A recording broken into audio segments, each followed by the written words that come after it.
untuk bulan ini kita akan berbicara tentang konsisten. Kita sama-sama buka Alkitab kita dalam kitab Yosua. Yosua 6 ayat yang kedua. Yosua 6 ayat yang kedua sampai ayat yang ke-10.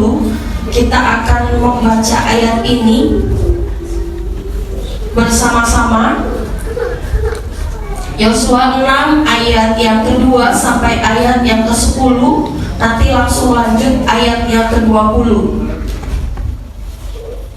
Kita akan membaca ayat ini bersama-sama. Saya undang kita semua bangkit berdiri.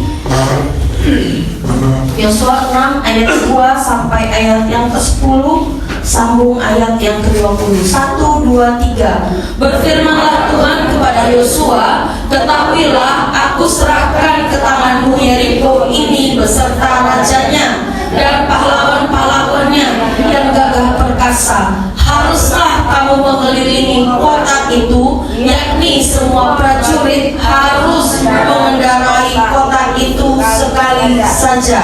Demikianlah harus engkau perbuat 6 hari lamanya, dan 7 orang imam harus membawa 7 sangkakala tanduk domba di depan tabut. Tetapi pada hari yang ke-7, 7 kali kamu harus mengelilingi kota itu, sedang para imam meniup sangkakala. Apabila sangkakala tanduk domba itu panjang bunyinya, dan kamu mendengar bunyi sangkakala itu, maka haruslah seluruh bangsa bersorak dengan sorak yang nyaring. Maka tembok kota itu akan runtuh. Lalu bangsa itu harus memanjatnya masing-masing langsung ke depan. Kemudian Yosua bin Nun memanggil para imam dan berkata kepada mereka, angkatlah tabut perjanjian itu, dan 7 orang imam harus membawa 7 sangkakala tanduk domba di depan tabut Tuhan. Dan kepada bangsa itu dikatakan, majulah, kelilingilah kota itu, dan orang-orang bersenjata harus berjalan di depan tabut Tuhan. Segera sesudah Yosua berkata kepada bangsa itu, maka berjalanlah maju ke-7 orang imam dan membawa ke-7 sangkakala tanduk domba itu di hadapan Tuhan. Lalu mereka meniup sangkakala dengan tabut perjanjian Tuhan mengikuti mereka. Dan orang-orang bersenjata berjalan di depan para imam dan meniup sangkakala, dan barisan penutup mengikut tabut itu, sedang sangkakala terus diniup. Tetapi Yosua telah memerintahkan kepada bangsa itu demikian, janganlah bersorak dan jangan perdengarkan suaramu sepatah kata pun, dan janganlah keluarkan dari mulutmu sampai pada hari aku mengatakan kepadamu, bersoraklah, maka kamu harus bersorak. Ayat yang ke-20 kita baca bersama-sama. 1, 2, 3. Lalu bersoraklah bangsa itu sedang sangkakala ditiup. Segera sesudah bangsa itu mendengar bunyi sangkakala, bersoraklah mereka dengan sorak yang nyaring. Maka runtuhlah tembok itu. Lalu mereka memanjat masuk ke dalam kota, masing-masing langsung ke depan dan merebut kota itu. Amin. Silakan duduk. Terima kasih. Firman Tuhan di ayat yang kedua di sini dikatakan, berfirmanlah Tuhan kepada Yosua, ketahuilah aku serahkan ke tanganmu Yeriko ini beserta rajanya dan pahlawan-pahlawannya yang gagah perkasa. Firman Tuhan kepada bangsa Israel pada saat itu melalui Yosua dikatakan bahwa bangsa Israel akan menumpas Yeriko. Dan kita perlu tahu Yeriko ini adalah kota yang sangat kuat dan kota yang memiliki pertahanan yang cukup baik pada zaman itu. Dan Yeriko ini merupakan salah satu satu musuh bangsa Israel yang cukup kuat. Nah, dan bangsa Israel tidak mungkin bisa mengalahkan kota Yeriko tanpa penyertaan Tuhan, tanpa pertolongan Tuhan dalam kehidupannya. Di situ dikatakan Tuhan memberitahukan kepada Yosua bahwa aku akan memberikan Yeriko beserta rajanya dan pahlawan-pahlawannya yang gagah perkasa. Firman Tuhan jelas mengatakan kepada Yosua bahwa Tuhan akan memberikan bangsa yang kuat itu kepada Israel. Seringkali kita dalam hidup kita tahu firman dan kita sudah mendengar janji Tuhan atas hidup kita. Kita sudah tahu bahwa Tuhan itu menyertai kita. Kita sudah tahu bahwa ada berkat Tuhan dalam kehidupan kita ketika kita mengiring Tuhan. Namun seringkali dalam kehidupan kita tidak percaya sehingga kita sulit untuk mengikuti apa yang Tuhan kehendaki dalam kehidupan kita. Untuk kita bisa konsisten dalam kehidupan kita, yang pertama kita harus tahu tujuan hidup kita. Tahu apa? Tujuan hidup kita. Untuk apa engkau hidup? Engkau hidup apa hanya untuk jadi pajangan? Engkau hidup apa hanya untuk memenuhi bumi? Engkau hidup apa hanya untuk melakukan dosa? Engkau harus tahu tujuan hidupmu. Karena kalau engkau tidak pernah tahu tujuan hidupmu, engkau tidak akan pernah bisa konsisten dalam hidupmu. Hidupmu akan mengalir saja dan santai. Karena apa? Tidak punya tujuan. Orang yang tidak punya tujuan, tidak tahu mau ngapain, tidak tahu mau melakukan apa. Kita bisa melakukan sesuatu kalau kita punya tujuan. Kita mau ke Samarinda, kita tahu tujuan kita ke Samarinda, maka kita akan cari jalannya, betul? Tapi kalau kita nggak tahu mau kemana, jalan apa yang mau kita cari? Ditanya orang, kamu mau kemana? Nggak tahu, bingung juga aku mau kemana. Udahlah, mengalir aja. Udah deh, jalani aja. Orang yang suka bilang mengalir aja hidupnya, itu orang yang nggak punya tujuan. Ingat, Tuhan kita itu Tuhan perencana. Sebelum Tuhan menciptakan bumi ini, Tuhan sudah merencanakannya. Sehingga bumi ini jadi dan harus diisi apa aja, Tuhan itu sudah merencanakannya. Dan hanya bin salah bin jadi. Tuhan mau setiap kita tahu tujuan hidup kita. Dan Tuhan mengatakan dalam kehidupan kita bahwa engkau ada hari ini untuk mengerjakan pekerjaan Tuhan yang besar yang Tuhan sudah sediakan dalam kehidupan kita. Engkau ada bukan untuk hidup di dalam dosa. Engkau ada bukan untuk memuaskan nafsumu. Engkau ada hari ini bukan untuk hanya memenuhi bumi. Tapi Tuhan memerintahkan kita untuk kita mengerjakan pekerjaan Tuhan yang besar dalam kehidupan kita. Kalau engkau tahu ada pekerjaan yang besar yang harus engkau kerjakan, maka engkau tidak mungkin santai-santai. Engkau tidak mungkin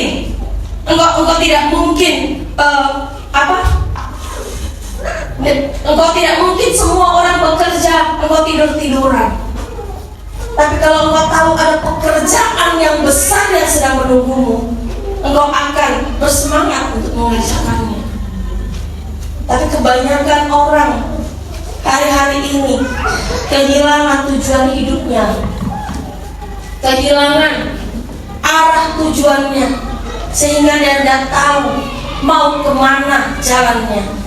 Gimana dia mau konsisten? Apa yang dia mau konsistenkan? Kalau dia saja tidak tahu arahnya mau kemana. Sama seperti bangsa Israel, dia tidak akan pernah tahu apa yang harus dia lakukan, apa yang harus dia lakukan tanpa dia melihat musuhnya, tanpa Tuhan perintahkan, oh kamu harus rebut Yeriko. Bangsa Israel akan santai-santai saja, akan tenang-tenang saja tanpa tahu tujuannya. Tapi karena bangsa Israel tahu dia harus merebut Yeriko, dan Tuhan sudah mengatakan bahwa Aku akan memberikan kota Yeriko itu kepadamu, maka bangsa Israel tahu apa yang harus dia lakukan. Karena Tuhan suruh untuk menguasai Yeriko, jadi tidak mungkin bangsa Israel pergi ke bangsa yang lain, mengatur strategi untuk mengalahkan bangsa yang lain. Karena apa? Sudah tahu tujuan, yaitu bangsa Yeriko. Jadi dia akan berfokus kepada bangsa Yeriko. Begitu juga dengan kehidupan kita. Kalau engkau sampai saat ini tidak tahu tujuan hidupmu, bahwa Tuhan menciptakan kita bukan hanya untuk memenuhi bumi, tapi untuk mengerjakan pekerjaan Tuhan yang besar. Pekerjaan Tuhan yang besar itu apa? Pekerjaan Tuhan yang besar adalah menjadikan semua bangsa murid Tuhan. Itu pekerjaan besar atau kecil? Hah? Besar atau kecil? Besar. Menjadikan semua bangsa muridku, kata firman Tuhan.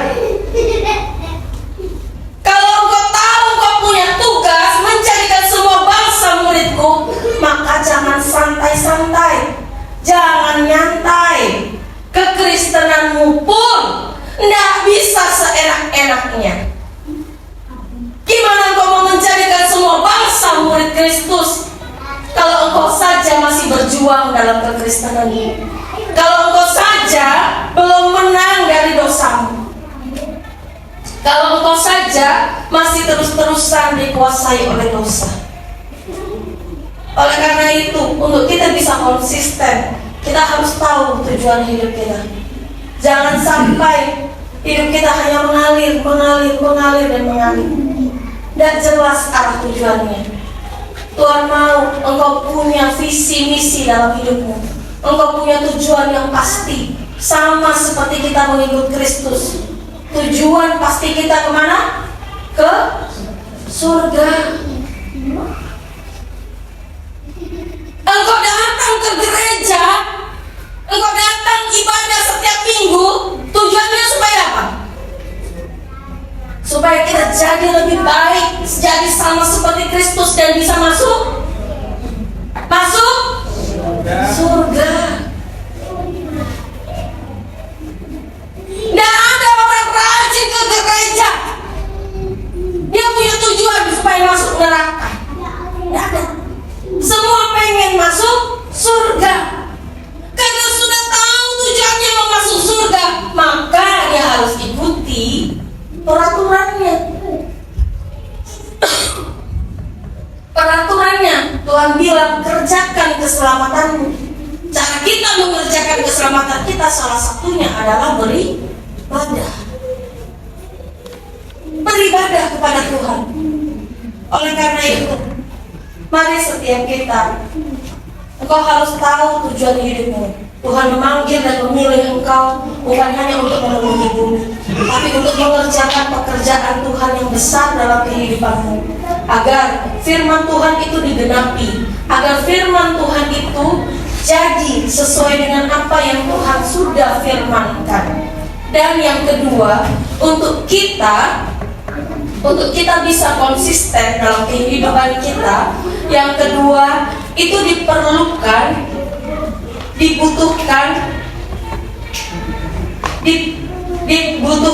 kedisiplinan diri dan ketaatan. Dibutuhkan apa? Kedisiplinan diri dan ketaatan. konsisten, kita tidak bisa tanpa disiplin. Tidak bisa suka-suka kita. Kalau kita tidak mood, ya tidak lakukan. Kalau malas-malasan, berhenti. Besok lagi lah, sambung lagi besok lah, sambung lagi minggu depan lah. Namanya konsisten itu terus menerus. Konsisten itu terus menerus, sambung menyambung. Nggak hari ini lakukan, besok stop, besoknya lagi lakuin. Itu namanya bukan konsisten. Itu namanya suka-suka. Untuk konsisten itu butuh disiplin diri dan ketaatan. Konsisten itu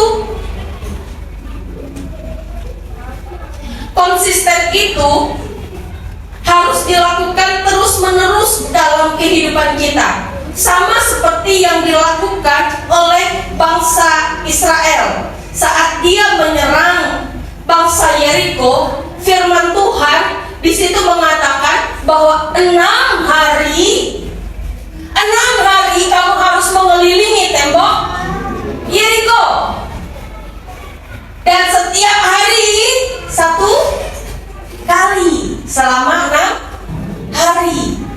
Selama 6 hari kamu harus kelilingi tembok Yeriko, 1 hari 1 kali. Dan pada hari yang ke-7 kamu harus mengelilingi tembok Yeriko berapa kali? Berapa kali? Hah? Berapa? Loh, kok diam? Coba kita baca sama-sama tadi. Di ayat yang ke-7. Dan kepada bangsa itu dikatakannya, majulah, kelilingilah kota itu, dan orang-orang bersenjata harus berjalan di depan tabut Tuhan. Segera sesudah Yosua berkata kepada bangsa itu, maka berjalanlah maju ke-7 orang imam yang membawa ke-7 sangkakala tanduk domba itu di hadapan Tuhan. Lalu mereka meniup sangkakala. Maaf, bukan ini. Di ayat yang ke-3 sampai yang ke-5.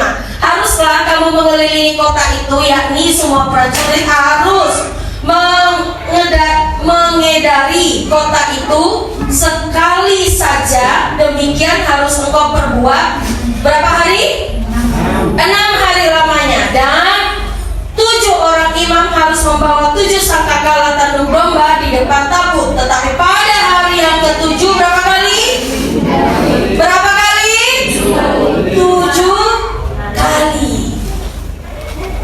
Jadi tembok Yeriko itu bukan hanya dikelilingi 7 kali, tapi berapa kali semuanya? 6 ditambah 7 berapa? 13 kali. Karena pada hari yang ke-7 bangsa Israel harus mengelilingi 7 kali. Maka firman Tuhan katakan, maka tembok itu akan runtuh.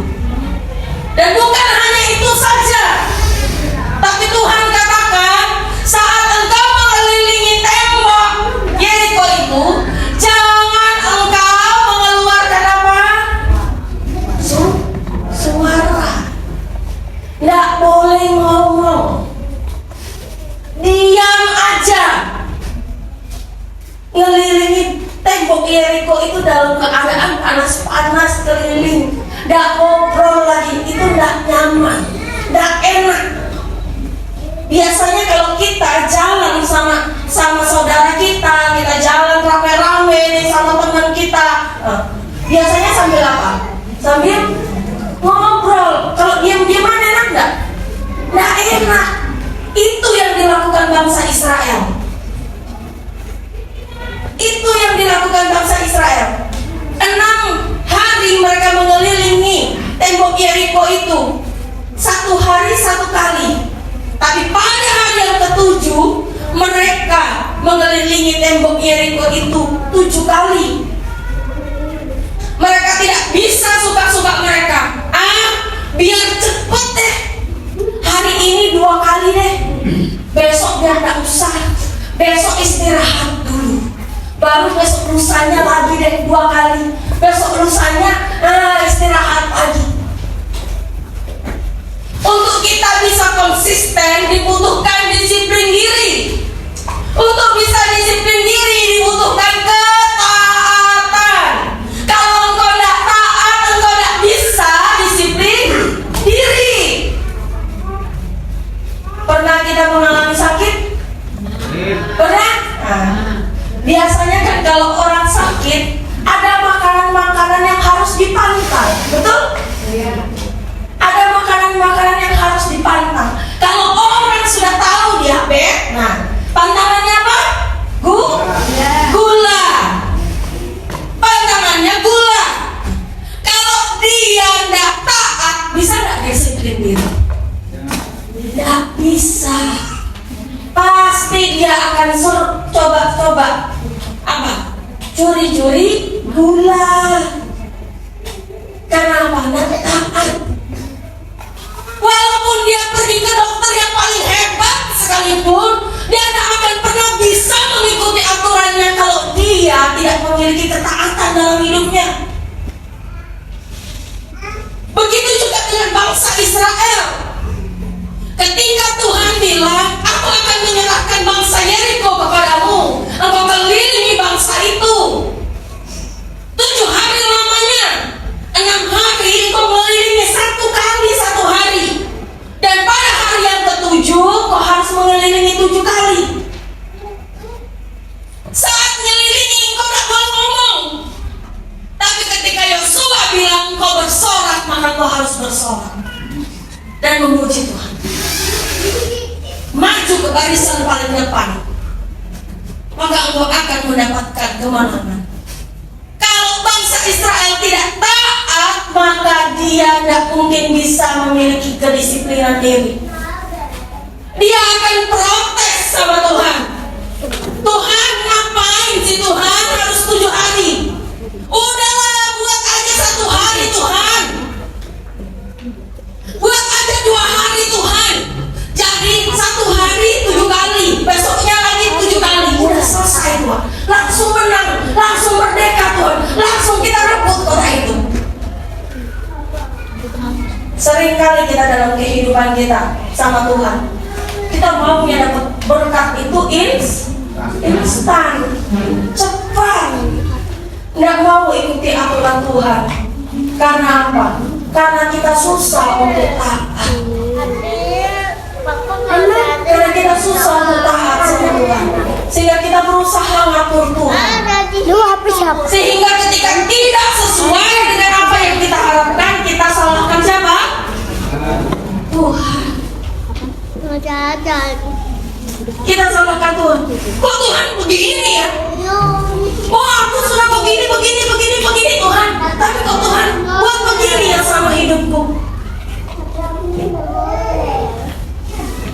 Seringkali kita mau berkat Tuhan, kita mau mujizat Tuhan dalam kehidupan kita, tapi kita tidak bisa taat dengan apa yang Tuhan mau dalam kehidupan kita, sehingga kita susah untuk mendisiplin diri kita melakukan apa yang Tuhan kehendaki dalam hidup kita, sehingga kita berjalan suka-suka kita berjalan seenak-enak kita tidak akan pernah bisa konsisten kalau kita tidak bisa menguasai diri kita.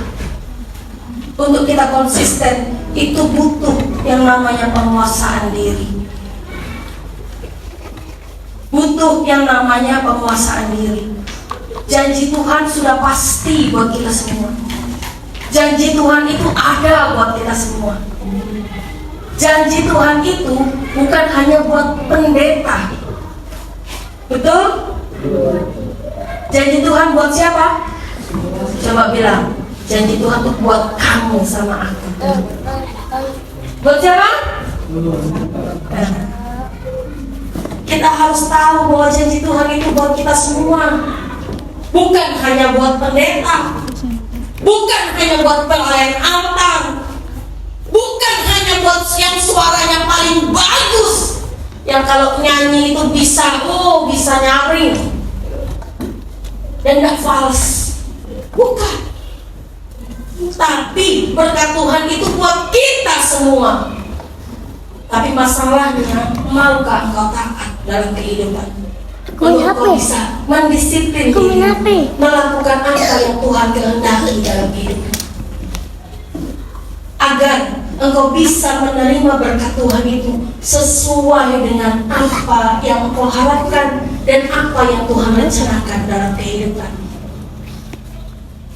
Dalam Roma 5 ayat yang ke-19, kita buka bersama-sama.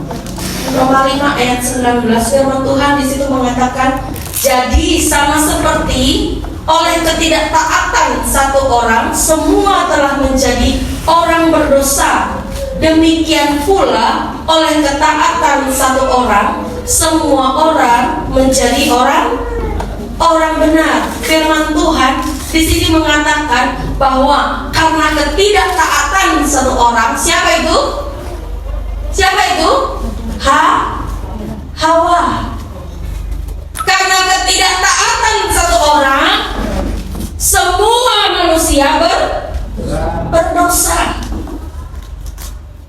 Hawa karena ketidaktaatannya, dia tidak bisa menguasai diri, sehingga dia melanggar perintah Tuhan. Dia melanggar aturan Tuhan. Dia hidup suka-sukanya. Oh iya, enak memang kayaknya tuh. Oh iya, ambil aja lah, cicipi aja lah, makan aja lah. Makan apa? Tapi firman Tuhan katakan, oleh ketaatan satu orang, semua orang menjadi orang benar. Satu orang yang dimaksud siapa? Gak tahu. Yesus. Karena ketidaktaatan Hawa, semua kita menanggung dosa. Tapi oleh karena pengorbanan Kristus dalam kehidupan kita, kita memperoleh pembenaran. Padahal di salib itu udah enak. Di salib itu menderita, bukan hanya menderita, tapi menanggung malu. Menanggung malu, menanggung hinaan, menanggung sesuatu yang gak nyaman. Harus membuang harga diri. Kita seringkali emosi, kita seringkali tidak terima ketika harga diri kita ketika harga diri kita disakiti, ketika harga diri kita dirusak, betul? Terima gak kita kalau harga diri kita dirusak orang? Gak terima. Kita akan marah besar. Kita akan bilang, siapa kamu? Tapi Tuhan menanggalkan harga dirinya hanya untuk kita. Karena apa? Karena dia taat. Jadi dia mampu mendisiplin dirinya untuk tetap mengerjakan apa yang Bapa kehendaki dalam kehidupannya, agar firman itu digenapi dan nama Tuhan boleh dipermuliakan di dalamnya. Oleh karena itu, untuk kita bisa konsisten, kita harus mendisiplin diri kita.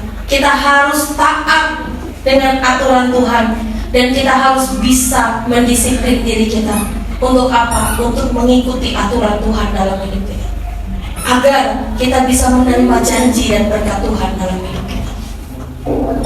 Bangsa Israel tidak akan pernah bisa mengalahkan Yeriko kalau mereka hidup suka-sukanya. Kalau mereka tidak taat, mereka tidak bisa mendisiplin dirinya. Mereka, oh ya, aduh Musa, kelamaan itu, kelamaan. Aduh, ngapain sih kita harus berpanas-panas? Seringkali kita protes. Ketika dikasih aturan kita protes, tapi kita mau berkat Tuhan. Kita tidak akan pernah bisa memperoleh berkat Tuhan kalau kau tidak pernah taat kepada Tuhan. Seringkali kita memberikan janji-janji palsu sama Tuhan. Kita bilang, oh iya Tuhan, oh iya kalau aku dikasih itu Tuhan, oh pasti aku akan begini. Tapi kenyataannya setelah dikasih tidak dilakukan. Kita tidak bisa konsisten dengan apa yang kita lakukan dalam kehidupan kita. Kita hanya mau yang enak, tapi tidak mau mengekang diri kita, menanggalkan ego kita, menanggalkan kenyamanan kita. Tapi kita hanya mau menuruti daging kita. Dan untuk kita bisa konsisten, yang ketiga, firman Tuhan mengatakan kepada kita bahwa untuk kita bisa konsisten dibutuhkan ketekunan. Butuh apa? Ketekunan. Karena konsisten itu harus dilakukan terus-menerus dalam kehidupan kita. Nama yang konsisten itu tidak bisa hari ini dilakukan, besok tidak dilakukan. Tapi konsisten itu dilakukan terus-menerus. Maka kita akan memperoleh hasil dari apa yang kita lakukan. Kita harus tahu dan harus sadar bahwa hari-hari ini firman Tuhan katakan adalah jahat. Hari-hari ini adalah jahat. Apa yang akan kita hadapi ke depan ini bukan hal yang mudah dalam kehidupan kita, tapi hal yang berat. Bilang sama kanan kiri, berat. Bilang, apa yang akan kita hadapi ke depan ini bukan hal yang mudah, tapi hal yang berat dalam kehidupan kita. Karena dunia ini akan semakin jahat. Makanya kita berat untuk menghadapinya. Dan kita ke depan ini tidak lagi hanya disaingkan dengan sesama kita, tapi dunia akan menyaingkan kita dengan robot dan teknologi yang tidak punya hati dan tidak punya perasaan. Tidak punya hati dan tidak punya perasaan. Dia akan enak menggantikan pekerjaan kita tanpa ada rasa sungkan, tanpa ada rasa segan. Betul? Ada robot yang segan. Aduh jangan deh, kasihan bapak itu tidak ada. Robot begitu ditempatkan, kamu harus kerjakan ini. Ya, yang mengerjakan ini dipecat, dikeluarkan. Robot tidak akan bilang, aduh jangan bos, kasihan dia bos. Tidak, robot akan mengerjakan itu. Hari-hari ini adalah jahat, kata firman Tuhan. Dan apa yang kita hadapi ke depan itu berat. Jadi kalau engkau masih santai-santai, masih enak-enakan, masih nyaman dengan dagingmu, engkau tidak akan sanggup untuk menjalani hari-hari ke depan ini. Makanya hari-hari ini banyak orang stres. Bilang sama kanan kirinya, jangan sampai kamu stres. Amin. Karena kalau kita stres, yayasan jam menunggu. Amin. Yayasan jam itu dulu gak sebanyak itu, tapi makin hari makin banyak. Padahal sudah banyak juga yang diobati, tapi makin hari makin banyak. Itu bukti kalau makin hari banyak orang makin stres. Jadi jangan sampai kita karena kita di PHK, karena kita lagi pengangguran, kita jadi ketawa-ketawa sendiri.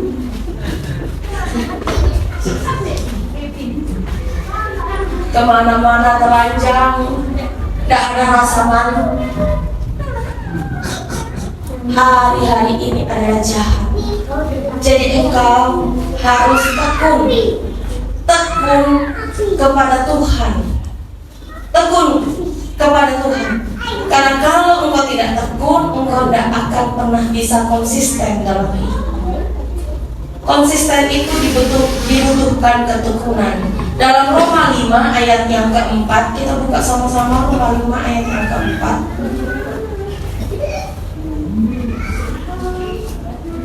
Firman Tuhan di situ mengatakan, dan ketekunan menimbulkan tahan uji, dan tahan uji menimbulkan pengharapan. Firman Tuhan di sini mengatakan, dan ketekunan menimbulkan tahan uji. Ketika engkau tekun, engkau pasti tahan uji. Ada masalah yang kecil, yang sedang, yang berat sekalipun, yang sangat berat, engkau tidak akan mundur. Karena apa? Karena engkau tahan uji. Karena engkau tahan uji. Karena ada ketekunan dalam hidupmu. Saat kita tekun melakukan sesuatu, hal itu akan membuat kita menjadi terbiasa. Betul? Contoh, kita tekun nih bangun pagi, bangun jam 4 pagi setiap hari. Jam 4 pagi setiap hari, bangun jam 4 pagi. Kita tekun setiap hari, melakukan terus-menerus, konsisten melakukannya. Kita walaupun hari libur, hari santai, pasti tetap bangun jam berapa? Jam 4 pagi. Betul? Karena apa? Karena kita tekun melakukannya. Jadi itu sudah menjadi kebiasaan dalam hidup kita. Hidup kita jadi terbiasa dan konsisten untuk dapat melakukannya dalam hidup kita. Dan hal itu akan membuat kita jadi hebat. Ketika kita tekun melakukan sesuatu, hal itu akan menjadi kebiasaan dan menjadi konsisten dalam hidup kita. Dan kita akan menjadi hebat. Contoh deh, kalau orang suka bohong, orang pertama kali bohong, apa yang terjadi? Takut, deg-degan. Aduh, gimana ya kalau ketahuan? Gimana ya? Tapi kalau dia konsisten melakukan kebohongan itu setiap saat, dia jadi ahli bohong. Betul? Jadi hebat kan? Tapi hebat bohong. Begitu juga dengan kehidupan kita. Ketika engkau konsisten untuk melakukan kebenaran, maka secara otomatis engkau sedang melatih hidupmu untuk melakukan kebenaran itu, sehingga terus-menerus, dan kebenaran itu menjadi kebiasaan dalam hidup kita. Amin. Itu yang Tuhan mau dalam kehidupan kita. Untuk engkau bisa konsisten dengan Tuhan, engkau harus tekun dengan Tuhan. Harus tekun melakukan apa yang Tuhan perintahkan dalam kehidupanmu. Orang kalau baru belajar itu susah, berat. Betul? Contoh, anak baru masuk sekolah, berat nggak? Berat. Karena biasa bangun jam 8, bangun jam 9, disuruh bangun jam 7, jam 6, jam 5. Awalnya berat, harus nangis, dibangunin berulang-ulang. Tapi lama-lama jadi kebiasaan. Lama-lama awalnya nangis, lama-lama mereka dibangunin, ya udah biasa aja. Mandi, dengan ngantuk-ngantuk mandi, pergi sekolah. Karena apa? Sudah menjadi kebiasaan dalam kehidupannya. Memang pertama itu sakit, pertama itu gak enak, pertama itu gak nyaman. Tapi kalau engkau terus dengan tekun melakukannya, maka itu akan menjadi kebiasaan hidupmu. Dan engkau akan konsisten melakukannya dalam kehidupanmu. Tanpa ada satu orang pun yang merintah, tanpa ada satu orang pun yang mengawasi, engkau akan dengan mudah melakukannya dalam kehidupan. Engkau tidak akan lagi bilang, oh aturan Tuhan itu berat. Karena apa? Karena sudah biasa melakukannya. Amin. Oleh karena itu, mari setiap kita konsistenlah sama Tuhan. Tekunlah sama Tuhan, supaya engkau bisa konsisten sama Tuhan. Karena kalau engkau tidak tekun, engkau sulit untuk konsisten sama Tuhan. Abel waktu awal-awal latihan berenang, dia sering nangis karena capek, karena merasa latihan itu berat, apalagi badan dia kan besar, disuruh renang bolak-balik. Dia kalau latihan renang itu bukan hanya 100 meter kalau lagi latihan, tapi bisa sampai awal-awal itu sampai 1.500 meter. Itu berat buat dia yang badannya agak besar. Dan itu disuruh berulang-ulang nangis. Pulang-pulang dia bilang, leluh, badannya sakit, capek, kakinya sakit, tangannya sakit. Awal-awal sering sakit, sering demam, telinganya sering bermasalah. Karena apa? Karena belum terbiasa. Awal-awal kalau disuruh latihan, ayo nak latihan, dia pura-pura tidur. Sudah dia bangun-bangun, padahal baru aja pegang HP. Begitu. Nah, ayo berangkat latihan, langsung dia tidur, pasang selimut. Ayo nak bangun tidur, ayo bangun latihan. Nangis awalnya, tapi karena terus-menerus dilakukan, terus-menerus dilakukan dengan tekun, maka renang itu sudah jadi kebiasaan sekarang. Renang itu jadi kebiasaan. Sekarang latihan dia bukan lagi 1.500. Dia latihan, sekali latihan itu bisa sampai 3.000 sampai 5.000 meter. Itu berat. Kalau kita tidak biasa pasti ngap-ngapan, pasti tidak tahan. Sekarang saya suruh berhenti renang. Nah sudah ya nak, tidak usah berhenti renang. Tidak usah renang, berhenti aja sudah ya. Karena setiap hari ngantar terus. Nah, karena sekarang ngantarnya itu makin jauh ke mana namanya? Kebun desa, ke Tanah Merah sana. Jadi dan itu latihannya malam-malam lagi. Malam-malam dia sampai jam 10 sampai setengah 11 malam. Nah, itu dia ngantar terus ke sana. Saya bilang udah nak, berhenti aja ya nak renang. Sekarang dianya yang nggak mau. Karena apa? Karena dia sudah merasa renang itu nggak berat. Renang itu sudah biasa aja. Walaupun dia renangnya sampai mungkin 5.000 meter sekali latihan, dia nggak lagi ngeluh, aduh nih capek, aduh nih, enggak. Biasa aja.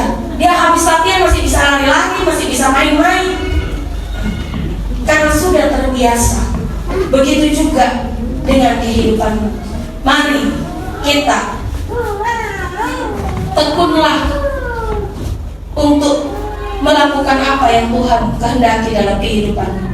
Karena ketika engkau tekun melakukannya, itu akan menjadi kebiasaan dalam hidup, dan engkau akan bisa konsisten melakukannya dalam hidup.